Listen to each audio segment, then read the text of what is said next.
শুভ, তুই কোথায় ছিলি এতদিন? ফোনটাও অফ ছিল কেন? আমি। ছাড় না ওইসব। কেমন আছিস বল। ভালো না। তুই? আমি তো বেশ ভালোই আছি। কথাটি শুনেই শুভর দিকে তাকায় ইতি। কিরে, কি ভাবছিস? কই না তো, চল ক্লাসে যাই। বলেই শুভ ইতির হাত ধরে বসা থেকে টেনে তুলল।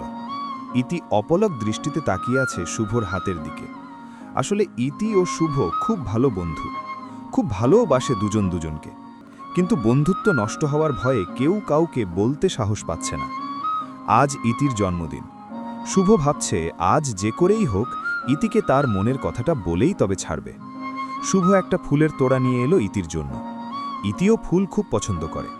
কিন্তু ওইদিকে ক্যাম্পাসে ঢুকতেই রনির সাথে দেখা। রনি ও শুভ খুব ভালো বন্ধু। রনি শুভর হাত থেকে ফুলের তোড়াটা নিজের হাতে নিয়ে বলল, দোস, এটা ইতির জন্যই এনেছিস তো? তাহলে দে, আমি দিয়ে আসি। প্লিজ দোস, তুই না করিস না। কথাটা বলেই রনি ফুলের তোড়াটা নিয়ে ইতির দিকে এগিয়ে গেল। ইতির জন্মদিনকে হাতিয়ার হিসাবে ব্যবহার করল রনি। রনি জানত যে আজ অন্তত ইতি রাগ করবে না। রনি ফুলের তোড়াটা ইতির দিকে বাড়িয়ে হাঁটু গেড়ে বসে পড়ল। ইতিকে হ্যাপি বার্থডে না বলে বলল, ইতি, আই লাভ ইউ। হঠাৎ রনির মুখে এমন একটা আজগুবি কথা শুনে সব বন্ধুরা চমকে উঠল। আর ইতি তো হাবলু মেয়ের মতো হাঁ করে দাঁড়িয়ে আছে। রনি কি এসব বলছে? ওর কি মাথা ঠিক আছে? রনি, তুই কি কিছু খেয়েছিস? না ইতি, আমি ঠিকই বলছি। আমি তোকে ভালো বন্ধু মনে করি। তাতে কি, এখন থেকে ভালোবাসবি? পাশে দাঁড়িয়ে বোকার মতো কথাগুলো শুনে যাচ্ছে শুভ। কিছুক্ষণের জন্য কেঁপে উঠল শুভর স্পন্দন। চোখের সামনে কি হতে যাচ্ছে এইসব। তবুও মুখের কোণে কষ্ট গুজে এক গাল হাসি দিয়ে বলল, আরে এ তো খুশির খবর। রনি, আজ কিন্তু ক্যান্টিনের সব বিল তুই দিবি। ওকে বস। কিন্তু ইতি তো এখনো কিছুই বলছে না। আরে মেয়েরা কি সবকিছু মুখ ফুটে বলে নাকি? কথাটি শেষ করেই ইতিটা উদ্দেশ্য করে বলল, আরে বোকা, তুই দাঁড়িয়ে আছিস কেন? ফুলটা তো আগে হাতে নে।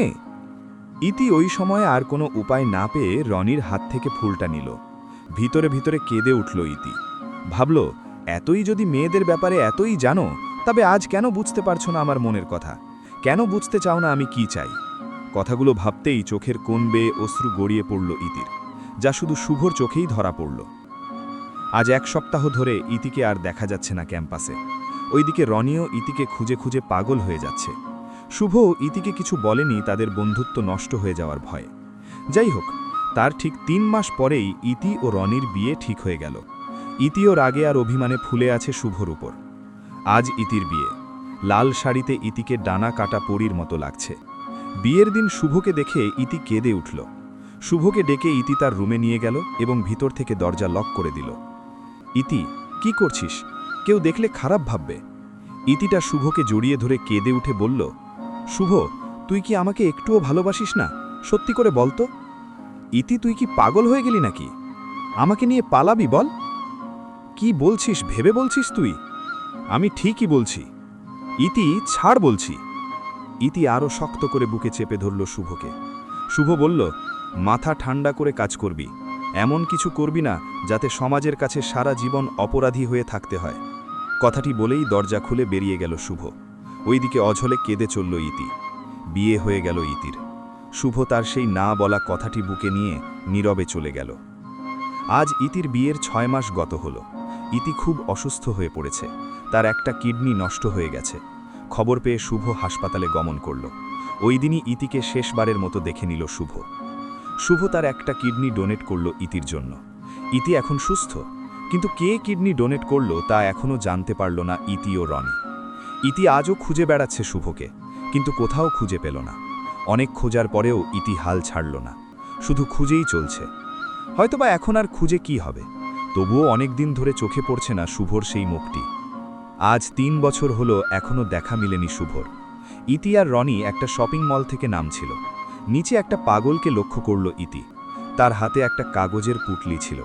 সে ওইখান থেকে একটা একটা কাগজ বের করে একটু দেখে, আবার পুটলির ভিতরও ভরে রাখে। ইতির কেন যেন মনে হলো এটাই বুঝি শুভ। কাছে এগিয়ে গেল ইতি। লম্বা লম্বা চুল, দাড়ি আর পরনে ছেঁড়া ফাটা কাপড় দেখে চেনাই যাচ্ছে না যে এটাই শুভ।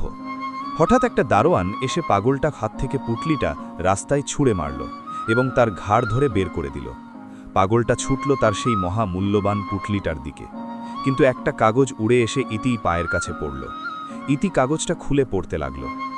ভালোবাসা কাকে বলে জানি না, তবে কাউকে সারাক্ষণ মিস করা আর তাকে নিয়ে ভাবনাতেই মশগুল থাকাই যদি ভালোবাসা হয়, তবে আমিও একজনকে ভালোবাসি, যাকে নিয়ে স্বপ্ন দেখি, যাকে মনের রাজ্যে রানী করে সারা জীবন আগলে রাখার অপেক্ষায় পথ চেয়ে বসে আছি। সে আর কেউ নয়, সে হলো আমার সেই ইতি, যাকে নিয়ে ভাবতে ভাবতে সময় পার হতো, যাকে এক মুহূর্ত না দেখলে থাকতে পারতাম না। চিঠিটা পড়েই ইতি চিৎকার দিয়ে উঠল। ওইদিকে কারো শেষ নিঃশ্বাস ত্যাগের শব্দ পেয়ে দৌড়ে গেল ইতি ও রনি। হ্যাঁ, এটাই সেই শুভ। একটা গাড়ির নিচে চাপা পড়ে রাস্তার একপাশে পড়ে আছে মৃতদেহখানি, সাথে কিছু উড়ো চিঠি, যে চিঠিগুলো ইতিকে ভেবে প্রতিটা রাতে লিখেছিল শুভ, যে চিঠির প্রতিটা পাতায় ইতির স্মৃতি আঁকা আছে। আজ সে রাস্তার একপাশে পড়ে আছে রক্তাক্ত অবস্থায়। ইতি পাগলের মতো চিৎকার দিয়ে ঝাঁপিয়ে পড়ল শুভর বুকে। চিৎকার দিয়ে কেঁদে উঠল সে। তাড়াতাড়ি রাস্তায় পড়ে থাকা সব চিঠিগুলো কুড়িয়ে শুভকে নিয়ে হাসপাতালে চলে গেল। না, শুভ আর নেই। ইতি শুভর বুকের উপর বাচ্চাদের মতো কেঁদে উঠল। কিছু গল্প এভাবেই শেষ হয়ে যায়, থেকে যায় শুধুই অপূর্ণ কথাটুকু।